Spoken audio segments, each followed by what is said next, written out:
Hi, everybody. Thank you for joining us this afternoon for our quick 30-minute webinar. My name is Kate, and I am the Client Marketing Manager at Dude Solutions, and I'm going to be moderating for you guys today. So just a few housekeeping items before we get started. The phone lines are muted, so if you guys have any questions or anything like that, please submit them in the Q&A feature or in the chat feature in the bottom right of your screen. We're also recording this webinar, so you will get that by the end of this week if you want to pass it on to anyone else or if you have to jump off a little bit early. And I think that's all that I have. So I'm going to pass this over to Josh and Andrew to introduce themselves, and we'll get this thing rolling. Thank you, Kate. Hello, everybody. My name's Andrew. I've been with the Dude for 5 years now, and I started over in support and moved to the client success team, where our main focus is making sure we live up to your expectations with the current products that you have with us. Hey, everybody. My name is Josh King. I'm also part of the client success team here at Dude Solutions, and I joined the Dude back in 2014, so I just celebrated my 5-year Dude anniversary. I joined the client success team just a little over 3 years ago. And I really just enjoyed helping clients understand their day-to-day operations just a little bit better. So let's go ahead and get started. I'm going to pass it over to Andrew, and he's going to go through the agenda, and we'll get rolling. Today, we're going to cover the essential items that we look for when checking on the overall health of an account, which is why we named the webinar DIY Account Review. And these include the 4 main topics listed here: recording assets, start tracking your work, managing change and getting buy-in, and lastly, we will talk about the importance of reporting to drive actionable insights. So let's dive right in. Why would you want to record your asset information? Yeah, that's a great question. So let's talk about the first one. It's we're going to talk about saving some money. So let's go ahead and dive in that a little bit deeper. Andrew's going to tell us some of the things we can start tracking. Well, tracking the small repairs and documenting work accurately leads to an improved equipment life cycle and cost savings down the road.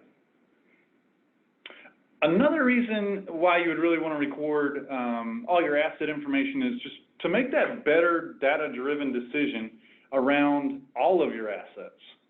And by documenting all of the information surrounding your assets, when the question comes up whether or not to continue to repair something or get a replacement, you'll have all of the data in one place so you can make a decision based on that data, and you can quit playing the guessing game. And finally, when you record all of the work surrounding assets, you can identify when something is becoming a money pit. On your weekly reports, does the same HVAC unit keep popping up? Has the dollar amount spent on upkeep on that unit increased? Things like that will help you spot the issue early, and for the sake of this example, you'll be able to replace that HVAC unit before it goes down. That way in the summer, when it's really hot outside, the AC will be perfect and your customers will love you for it, improving your customer satisfaction. Yeah, Andrew, you mentioned a good point there. You said a money pit. I was talking with a client just last week about his assets, and he said the same thing. He said, Josh, I really need to start tracking my money pits. And I was thinking, well, what do you really mean? So let's take a second, and I think this is a really good spot to take a visual representation of our asset life cycle and look at some of the key, points of its life, the cost of ownership, things of that nature. So we're going to move to the next slide here and take a quick look at that. Just keep in mind that we're trying to avoid that money pit or spending all that money on these assets. So here's the graph here. So we're looking at the life cycle of an asset again. So starting with that purchase date, we know that our cost of ownership is going to be really high. Once that asset is purchased, that cost of ownership will drop drastically, and we'll have that minimum cost there.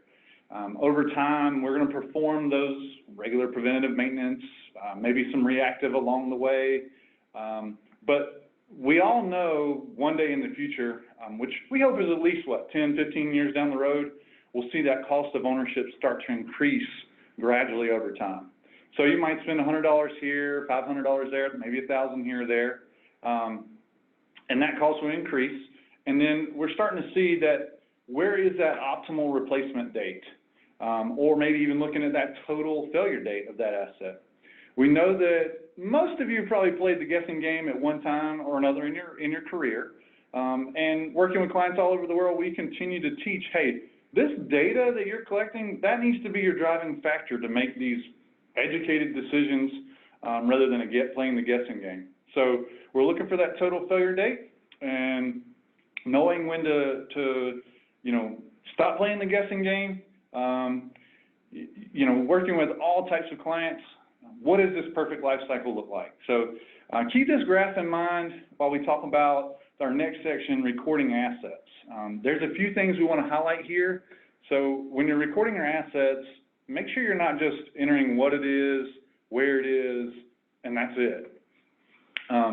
We recommend that you make it standard, really just across the entire team, organization, and say, hey, these are the key things that we want you to track.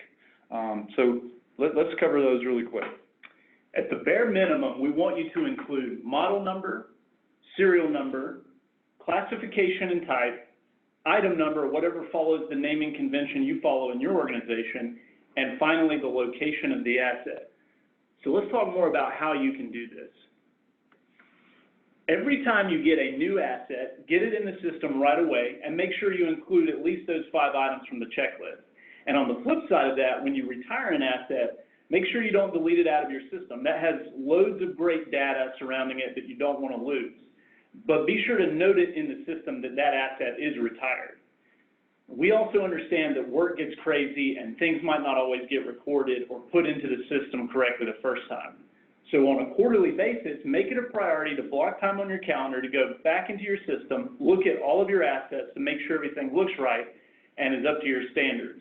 It's important to do things like this quarter by quarter so you can stay on top of everything and things don't get forgotten.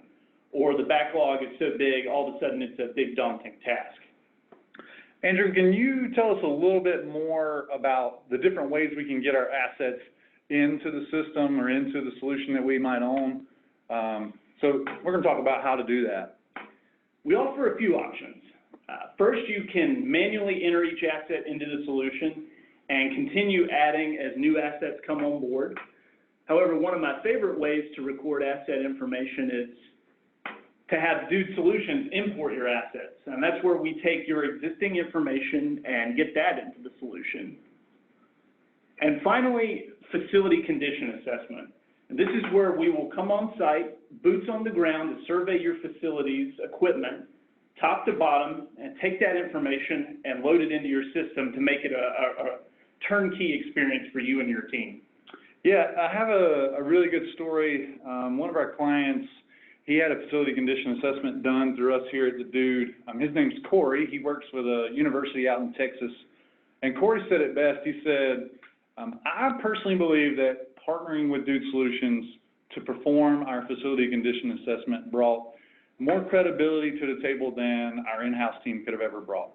He said, our team has a great track record, but however, just having that outside, unbiased firm come in and report on their findings, and then just to be able to communicate those up to their senior leadership was priceless. So we came out, we did a facility condition assessment. It took about 6 months to perform. We sent some engineers and architects out on site. And ultimately, in conclusion with Corey's department, they had over $160 million in backlog deferred maintenance. Really meaning that they had been putting off maintenance for years. So long story short, this proved that they needed additional monies, additional manpower, obviously the monies for their budget, and just being more focused on their assets. Their biggest victory was using that data from the facility condition assessment and just leveraging that to get buy-in from the university's senior leadership and allow them to receive that funding. Corey also mentioned the greatest benefit for his team was that they were able to invest those additional monies, which ended up being around the $11 million mark, into the campus, and that allowed his team to free up some labor hours, focus on becoming more proactive instead of reactive. Corey and his team ultimately wanted to move to a preventative maintenance program. and again, being more proactive versus that reactive. This seemed like a stretch, but they kept working, and reactively as they were, they made the change. So looking back over 3 years now, the department has been able to make that valuable, lasting change. And Corey said this experience, along with some of the outcomes that we experienced with Dude Solution and doing an FCA, it was great. So with that story, let's just move right along to our next section. Andrew's going to take it from here. Start tracking, and we really do mean start today. And there's only 2 days in the year you can't do anything with, and that's yesterday and tomorrow. Because tracking means gathering data, and the more data you have, the more effective your reporting will be. But I'll mention our top 3 here and why they're important. Tracking labor hours. We want to make sure you know what kind of work your team is doing, when, and how long it took. Tracking costs and purchases associated with work is also a big deal. You want to be able to see how much certain types of work or assets are costing you. And you can't know how much certain types of work are costing you unless you're tracking that too. Adding the craft or the work type can be overlooked when it shouldn't be. Yeah, so talking about opening and closing work orders and the detail that we want on there, making sure that those work orders have detail, and that's something that we really like to discuss during an account review as well with clients, when we're talking with clients on the client success team. So again, you can't measure something that you aren't tracking. We encourage you and your team to include how long it took, what it cost, the type of work. We want this on every single work order before closing it out. So when it comes time for you to, ask for another team member, you can easily pull up, let's say, a labor report and show, hey, my guys are working their butts off. We need some help. Or you can run a work order craft report and say, hey, this is how much plumbing work we've submitted on a monthly basis for the last 6 months. We need to hire an in-house plumber. So just making sure that you can pull those cost reports and tell how much and how old assets are costing you. And then show that a replacement might be better than, continuing to repair. And then we're seeing that the better use of our budget along the way. So in conclusion there, solid data will back your request, and just making it harder for your management to say no to your request. During an account review, we also recommend tracking location, budget codes, and any inventory items that you're currently using. So let your team know what data points that you're wanting on each work order. Help them understand why it's important. So that personnel buy-in is a huge part of this. We have a lot of clients that they go and they track data, and then they start using our key performance indicators, and they quickly assess how their department is doing. They can really rely on these dashboards or these metrics to know their team is tracking these key fields on each work order. But none of this happens without managing change and getting buy-in. And here's an interesting quote. Yeah, this is one of my favorite quotes. Every skill that you have now, begin with your willingness to try something new for the very first time. Looking back on the tracking section, we said to encourage your team to include labor hours, cost, and craft on every single work order before closing it out. Now, when you go to your team and say, hey, do this for me from now on, and leave it at that, you can imagine buy-in on that probably won't be that great. The team might think things like, they know how hard we work, why do I have to record my labor hours in a work order, and I don't need that kind of micromanagement, and that can be discouraging overall for the team. But explaining the why could be the #1 way to get buy-in right off the bat. It's just kind of like you can't tell a new car owner to get their oil changed every 5,000 miles because the dealership said so.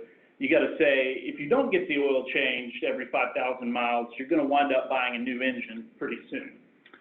Yeah, it's pretty simple. Take the time and say, hey, everyone, we need every work order to have labor hours, costs, craft, and this all needs to be on there before we close out the work order. This allows us to really show our work, where we're doing things. Do we need to hire another person to help us out? So make sure you fully understand that your team fully understands the why. this will benefit the team just in the sheer fact that, hey, we're impacting a bigger picture here than just our maintenance department, and we need to start tracking this information to show that, creating that ownership again and that buy-in. Once you've rolled out some, process change or maybe some new technology, really anything new on your team, we also recommend make it a point to find people that are really taking that change and implementing it well. Those people is something that we like to call your internal champion, and they're going to be those key people that are making that change happen. They're going to be a huge help in getting everyone else on board, so make sure you're empowering your champion to help all the other employees on the team. These people can also be great resources to test ideas or maybe a new rollout before doing it at a mass, large scale of the entire team. So take some time and find your champion. And last but not least, ongoing training is so important to all of this. People have different learning styles, learn at different rates, and respond differently to change. Make sure you're taking all this into account when building a training schedule. And notice we said schedule. Have an initial training and rollout, and then a week or two later, once people have had time to process and try some things out, have a quick refresher to answer more questions, use cases, and have your champion share successes. And don't forget to always send out resources for people to keep learning on their own. Our help site is a perfect example, as well as the virtual classroom trainings we offer. And of course, our annual Dude University conference coming in May is a great way to train and connect with peers. And with that, on to our last section. Don't be too sad. Reporting. And this is how we keep you on track with the goals you set when you first started with the Dude. What is it that you're driving towards? This is the most important question that we can ask you from a client success standpoint. We're here to help you become or remain successful in your day-to-day operations. All of the recording and tracking we talked about today allows you to have an amazing pool of information to report on. And you'll become the go-to person when someone wants information on what's going on inside your facility or with your assets. You will have that data-backed insight instead of just an educated guess. Yeah, utilizing the reports within the solutions, they're going to lay out that groundwork for you to be able to justify additional headcount or maybe more funds for the department. So let's talk a little bit more about how you're going to do this. The client success team here at Dude Solutions, we recommend that you're looking at your data on a weekly basis in order to drive to that end goal of maybe a much larger report at the end of the month or 2 months or even at the end of the year. For example, we might recommend that you look at a labor hour report on a weekly basis. So you can see where we need additional technicians to be performing our work that's lagging behind. We might even look at an asset transaction data report on a quarterly basis in order to prove, hey, there's a repair or there's a replacement needed. That's right. And here at the Dude, we also provide a simple way of setting up your most frequently ran reports as saved actions. This allows you to set it and forget it. The report will be sent to you or anyone in your organization on a reoccurring basis. So, for example, we have clients that generate open work order reports to their directors every other week, so it's in their inbox already before they even are asking for it. We feel that this is an important section to talk about, so let's discuss the top reports and why they are great. Yeah, so I'm going to start with one of my favorite reports. This report, we call it the work summary report. It can be filtered by any of the fields on a work order. It provides a very nice, clean breakout of each of those fields. The work order summary report is a great report for providing that total cost for those groupings that you choose, as well as the grand total of the work orders. And then we say, well, why is this important? Why is this such a great report? It's just an all-encompassing summary report. It works really well, again, like Andrew said, as a saved actions, and it just helps keep your fingers on the pulse of what's going on in your organization. The next one we're looking at here is a location summary report. This provides a really nice roll-up for each location, including that total transaction cost and then that total cost, by the facilities. The report also has some really good additional information which I definitely recommend taking a look at. You know, what is the cost per student or what is the cost per square foot? And then just a really great breakdown of how your resources have been allocated at each location by providing those line item results for those locations. The craft summary includes the number of hours that have been dedicated to each craft, the number of work orders per craft, and the cost for labor and materials. The report also includes some great additional information like the average hours, cost per work order, and the total percentage of work each craft accounts for. And this is great because this report provides an awesome breakdown of where your resources have been spent in relation to the type of work that's being done. Yeah, the last report we have on our list here is going to be a transaction detail. This report is going to include important information about the transactions entered on all the work orders in that grouping, but also the work order information itself. For every transaction returned on your report, the report's going to show those details associated with that transaction. Really great report for pulling into an Excel and using those charts and those graphs just to build a meaningful, powerful report showing that total cost allocated to maybe different vendors or suppliers. This report is great for a bi-weekly. Have it set up as a saved action, and send it over to your boss maybe on a quarterly basis, showing, hey, these are our expenditures for this quarter. So ultimately, the transaction detail report allows you to stay on top of labor hour, materials cost, and then your contracted services. And I have a really good story here with one of our clients. I talked with Craig and Sandra, and they use this report on a weekly basis to show, hey, management team, this is what our team is doing. They're making, making sure that they're showing, hey, this is the amount of work that we have and we're completing. And Craig said, if we don't get more people, we don't, we're going to do this work, and we have to, figure out, hey, we're lagging behind. How do we fix this? And Sandra said, hey, I can help with this report. I set this report up, send it to my supervisors, and show, hey, this is where we're at. This is what's going on. So she just said making this data a part of our world on a day-to-day basis has been tremendous. Everybody wants to know, what is that data showing week to week? This has actually allowed Sandra to be part of the budgeting and project side of the house. So next year, she's actually hoping to sit in on the budgeting committee and start talking about some of these numbers. So that's a pretty big deal when you have a seat at the table during, budgeting season. Sandra and Craig added that they not only got the data they were seeking, but they also got the backing from their managers, but just by giving them, hey, here's a little bit of data on a week-to-week basis. So that wraps up our reporting section. Again, we're so grateful everybody joined us today.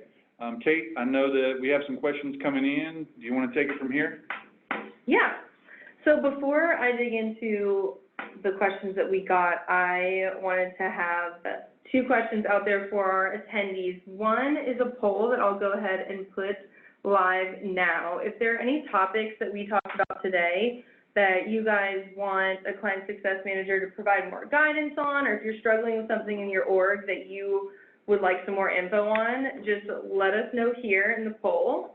And then also, we really want to make this a quarterly webinar series, these quick 20, 30-minute webinars that you guys can get some really good info out of and then get on with your day. So if you guys have any topic ideas that you'd like to hear, if you can submit those in the chat feature, that would be great.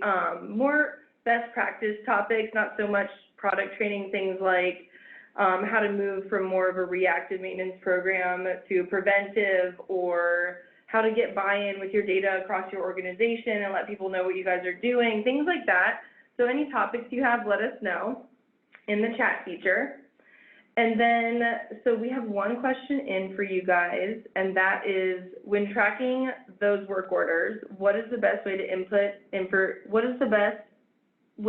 information to get the best reporting? That's a really good question. Probably a lot of conversation could be had around that to hit the top, I guess, what we say 5 things, you know, the key elements that you determine are gonna drive to that end result. The labor, the location, the craft or problem type, just making sure that you're driving towards your end goal. So, Andrew wants to add to that as well. Sure, that's a great question and a good point there, Josh. I think that it's truly about finding what you want to focus on in your organization, what you're interested in tracking, but always erring on the side of getting more information than necessary. That way, down the road, when you are running those reports, it's better to just have as much information filled out on the work order. That way you can have that info to kind of play with on the back end for reporting. So I would say, if you're not sure what to track on the work order, just track as much as you can, because any additional piece of information is just going to open up more reporting for you when you're looking for that down the road. Yeah, I think with that, Kate, I would say, hey, give us a call. Let's have a quick conversation and figure out what your ultimate goal is, and we'll point you in the right direction to have a report, 3 months down the road that is driving that data. Mm-hmm. And then one more on the managing change and getting buy-in section. What would you suggest someone does if they can't find any champions for something new that they rolled out in their organization? I think one thing that I've heard that people have had some success with is to, open up and be transparent with some of the data and almost turn it into kind of like a friendly competition. I've heard some really cool stories about, sharing the numbers of work orders with the team, and then, rewarding top performers with a pizza party. Just a little recognition goes a long way with that. I think that's been successful in the past. Yeah, I would add in just a quick stand-up meeting in the morning. Hey, 3 to 5 minutes we're going to meet. We're going to talk about what's going on for the day. That accountability, showing just being open and transparent about what's going on in the department. Pretty cool story as well. Just some of the clients that they say things like, if it's not in Dude Solutions software, it doesn't exist. So, making T-shirts or giving out a hat or some type of reward at the end of the week or month to say, hey, we appreciate what you've done to help us gather data. Awesome. Well, that's all the time we have for today, and I just want to make sure to remind everybody that we are sending out a recording of this webinar, so everyone will have it to refer back to and pass on to anyone in the future. But thank you, guys, for your time today, and thank everybody for joining us, and we'll talk to you guys next time.